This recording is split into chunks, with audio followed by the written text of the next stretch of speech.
అందరికీ నమస్కారం. అమ్మ మాట అమ్మాయి బాట ఛానల్కి స్వాగతం. కథ చెప్పుకుందామా? రూపకుమారి పెళ్ళి.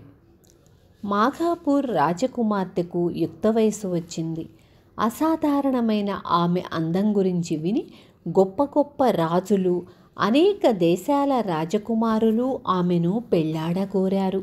కానీ రూపకుమారి తండ్రికి తన కుమార్తెను మణిపూరు రాజైన శ్రీకుమారుడికి ఇవ్వాలని ఉంది.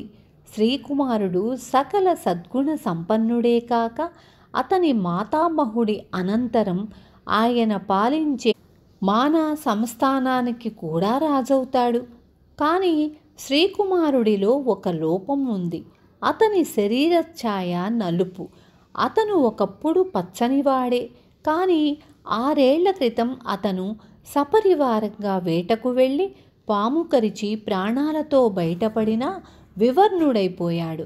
ఈ నలుపు రంగు కొంతకాలానికి విరిగిపోయి శ్రీకుమారుడికి సహజ వర్ణం తిరిగి వస్తుందని వైద్యులు చెప్పారు. కానీ ప్రస్తుతం అతను నల్లవాడే కదా. రూపకుమారికేమో నలుపు రంగంటే ఇష్టం లేదు. మంత్రి ధీమాన్ ఆమె మనసు మార్చ ప్రయత్నించి ఈ విషయం తెలుసుకున్నాడు. మొహమాటం దేనికి?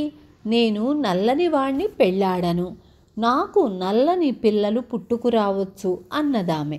అదేమిటమ్మా, నల్లని పిల్లలు కాకపోతారా? మనిషికి ముఖ్యమైనవి మనస్సు, స్వభావము మొదలైనవి. రంగు అన్నది కేవలము కళ్ళకు గోచరించే భ్రమ. పరిస్థితులను బట్టి ఆ భ్రమ అబద్ధం కూడా అవుతుంది. నీకొక చిత్రం చూపుతాను అన్నాడు మంత్రి ధీమాన్. ఆయన చప్పట్లు చరవగానే రూపకుమారి గదిలోకి ఒక సేవకుడు ఒక పళ్ళెం మీద గొడ్డ కప్పి తెచ్చి బల్ల మీద ఉంచాడు. ఇంకొక పక్క నుంచి గదిలోకి రాజు రాణి వచ్చారు. బాబుగారు, ఇదేమిటి అని రూపకుమారి అడిగింది. ధీమాన్ పళ్ళెం మీద నుంచి గుడ్డ తొలగిస్తూ, అమ్మా, ఇది నీ దృష్టికి పరీక్ష. ఈ పళ్ళెం మీద గాజు గ్లాసులో మన ఐంద్రజాలికుడు సోమనాథుడు పోసిన మంత్రజలం ఉంది. మెరుపు తక్కువగా ఉన్న చెంచా పైకి తీయి అన్నాడు. గ్లాసులోని నీటిలో ఉన్న చెంచాలలో ఒకటి తడతడా మెరుస్తున్నది, రెండోది మామూలుగా ఉంది.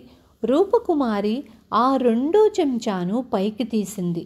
ఇప్పుడు మెరిసే చెంచాను పైకి తీయి అన్నాడు మంత్రి ధీమాన్.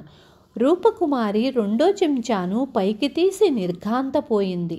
అది మసిపారి కారు నలుపులో ఉంది. దాన్ని ఆమె ధీమాన్ కోరిన మీదట తిరిగి నీటిలో పెట్టింది. వెంటనే అది తడతడా మెరవసాగింది. వెండి కూడా అంతగా మెరవదు. ధీమాన్ ఆమెతో, అమ్మా, చూశావు కదా, కారు నలుపు వస్తువులు కూడా అద్భుతంగా మెరవగలవు. రంగు అన్నది కేవలము దృష్టికి సంబంధించింది. అది ముఖ్యమైన గుణం కాదు. శ్రీకుమారుడిలో ఎన్నో మెరుపులున్నాయి.